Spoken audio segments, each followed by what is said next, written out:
I think it comes, I think you're an artist. I think you don't choose being an artist, but you do choose what you want to do with art or what field of art. And the light and space movement came out of Venice, California. At first it was just working and having fun and not thinking really about making art. And even though they had degrees and they had studied art and all that, but it was really an engagement with nature. Everyone was either a surfer or a swimmer.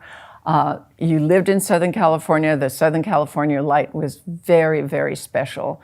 And because you had freedom, you know, there was, that's the one thing about Los Angeles, especially Los Angeles at that time.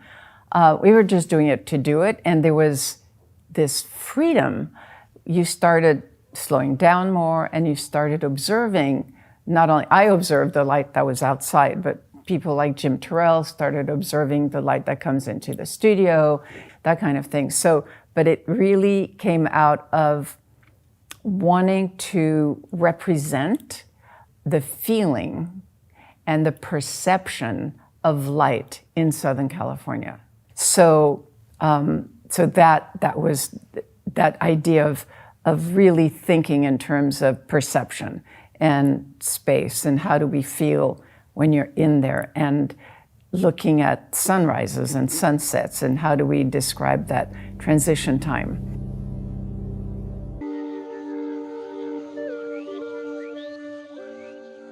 My main medium, video, even now high definition or 4K or is still very rough compared to what we see in real life, and it's flat. Even virtual reality tries to make us believe it's not flat, but it's all information on organized information, quite a nervous thing, and just a lousy copy of our incredible visual eye system. Don't make any separation between our body and nature. We are an organic structure, chaotic. We are not a Porsche, we are really a plant with no roots, a plant that can walk. The body is all we have.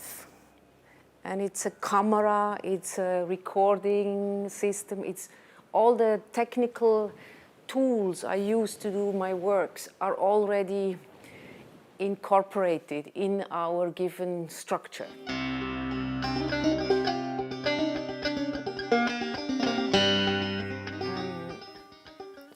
The camera is here used to have perspectives and doing ways we cannot personally achieve with the size of our body and the unpracticality of our big brain, a big head. And it helps also to imagine how the life for an insect here must be. And if my work helps to imagine other perspectives, even of animals or children or stones, then I'm really satisfied. Camera can show the subjectivity of the body. When the camera comes close here, this becomes a kilometer. And if the camera stands over there, like now, then I'm only 1 centimeter in the screen. And that's how we perceive our body. Size is completely relative. And I try to replicate that with the camera work.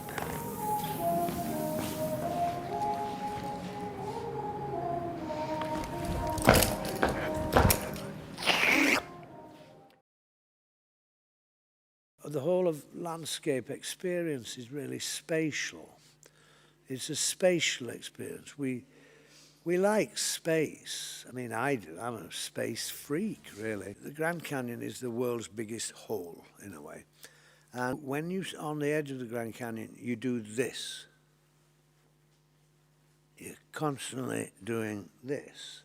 And I always thought it was unphotographable. I photographed it, go along like that, and then go down, and I had to remember where the camera had been in my head. I have always felt cameras push things away a bit and always make things a little more distant than they are. If you look through cameras often, you feel that. It looks further away than it is. 3D is quite old, but it does make an illusion of space, but it isn't how we see space. We see space through time. I see the tip of your shoe, I see your knee, I see this. At different times, and somehow you make space in your head, I think. Painting big pictures, there are technical problems because they're large. I still use small canvases to put it together because that was like the photographs in a way. And I also knew, doing this as well, it made the painting easier to transport. I will point that out. Yeah, the studio is the place where I make the work, so like in a very practical, pragmatic sense. I need a lot of space, I need very good light, I need good access to get things in and out. It's also the first studio that I actually made back then, like 12 years ago, that I thought about as a good space, as something that is made for me. Like, I had a moment in my life where I thought, oh, the gas station person has a specific place for them to do a good work, or the pharmacy has, or the bookseller has. Why don't artists have made for themselves a really good space that is part of society as the gas station and the pharmacy and the fish shop is?